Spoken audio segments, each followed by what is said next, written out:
Oh, welcome back to another edition of 42nd Street Pete's Grindhouse, and I'm wearing the New York City Liquidators t-shirt, and they are no longer available on Teespring. I had to shut down that whole fucking account because I never got a dime for anything that was sold, and people didn't get their shit. And this is another problem when you're dealing with someone selling your shit. So they're gone. I'll figure out something later. But anyway, how about some really weird fucking cinema going back to 1980 when every other week there was a zombie movie out, and it was usually imported. And today's wonderful feature was released as Night of the Zombies, original title Virus, and out on Blu-ray as Hell of the Living Dead. Not Hell of the, not a Hell of the Living Dead, Hell of the Living Dead. So anyway, when I saw this fucking thing, I think I was with Big Al or something. It was one of these deals where, remember I said something about, City of the Living Dead was first Twilight of the Dead, then Gates of Hell. It's around the same fucking time. It was some outfit called Motion Picture Marketing. And what would happen is, the movie would start, and if there was a pre-title sequence, a black box would drop in with Night of the Zombies. And this print was pretty murky at times. And as Big Al the Nature Lover would state, how come they keep panning away to scenes of fucking birds and bats and shit and other animals that aren't native to where this thing is supposedly taking place in New Guinea or something? So anyway, it gets all pot boiled up because you see this leak at a fucking chemical plant with this chemical called Sweet Death, which basically takes out the whole New Guinea, I guess.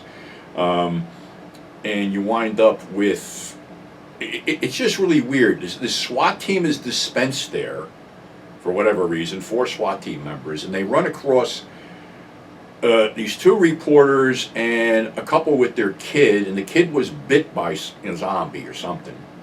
And the kid's sitting in his father's lap, and father's nodding out, and the mother goes into this building and is chewed up by a zombie priest. And the kid starts eating his father, and then the SWAT people arrive, and all of a sudden these natives are walking out of the jungle. And they got this weird little fucking zombie thing. I mean, all the zombies are doing this fucking thing. It must be the zombie shuffle or something. They all look like Dusty Rhodes in the Ring or some shit like that. But anyway, so they're out there, and the SWAT team shoots a couple of them, and then one guy gets the brilliant idea to shoot him in the head. So they do that. Then they go to the native village, and it winds up that the woman reporter is some kind of tribal, inducted into the tribe, and she decides to get balls-ass naked, pops her tits out, puts a fucking face mask on, and goes into the village with the SWAT guys. Well, there's been several deaths in the village, and they don't bury their dead, and of course the dead come back to life, and then the SWAT team boogies out of there again. And there's some more encounters. They go to this, what the hell was it? They find some kind of warehouse theater type thing, and one of the SWAT team guys starts playing around with the costumes, and he gets chowed down on by the zombies. Now, they finally get to the plant where all this stuff originated, and one of the more crazy SWAT team members gets into the elevator and is pulled up by a whole bunch of zombies, and blood just spews all over them. There's no lack of blood in this fucking thing, believe me when I tell you, no lack of blood. So then the captain of the SWAT team is bitten, and his whole thing was to go in and destroy the evidence of this chemical leak, and he becomes a zombie. The other one becomes a zombie. The lady reporter and the guy is eaten up in an elevator. She gets a hand shoved in, and her fucking face and eyeballs pop out, and then we go to the end. Well, like I said, it was a murky prune at best. And what we didn't know at the time was it was missing a lot of shit. Not that it's going to make it a better movie, because it ain't. I mean, it's a Bruno Mattei, Claudio Fragasso epic. It's not really that bad. They lift a lot of music from Goblin from Dawn of the Dead. Seems like a little patterned after Dawn of the Dead with this four-member SWAT team.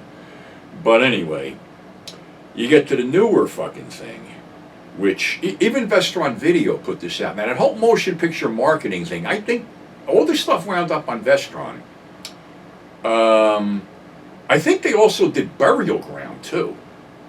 So, that was another thing. But then, now it's out and cleaned up, and there's shit in there that I didn't see before. Like when the zombies start going crazy in the village, they're biting off people's fingers and gouging out their eyes. And one of the special effects is you actually see the guy holding a piece of fucking raw steak while the zombie pulls it off his arm. That's a great effect there. But they pan back and like they're holding like gnawed leg bones, gnawed spinal columns, gnawed this, gnawed that. So that was sort of like taken out of the other fucking thing. There's a few other little gore scenes in there that seem to have been missing in the one I saw in the movies. And this is like cleaned up to the point where you can actually see what's going on. Not that you're missing much, but the effects range from completely shitty to totally shitty, which sort of makes the film endearing in itself. But, it was just one of those whole, they just started importing stuff because there was getting to be a lack of domestic product. There was not too many independent filmmakers running about, in getting into the 80s and stuff like that. So, under the title Virus, Hell of the Living Dead, or Night of the Zombies, whether it's worth tracking down, it's worth a look as Hell of the Living Dead. You get a Vestron copy of Night of the Zombies, you may as well be just watching a blank tape because it's that fucking dark. So anyway, big shout out to thefuseboxshow.com. Our buddy Mitch McConnell out there, mitchmcconnell.com, or Mitch McConnell's website if you want to check out his great artwork, and our friends at Grindhouse Releasing. And again, many thanks for the birthday wishes, and we will catch you next week, Monday, with some new stuff. So until then, stay safe. Thanks for subscribing, thanks for tuning in, and we will catch you on the flip side.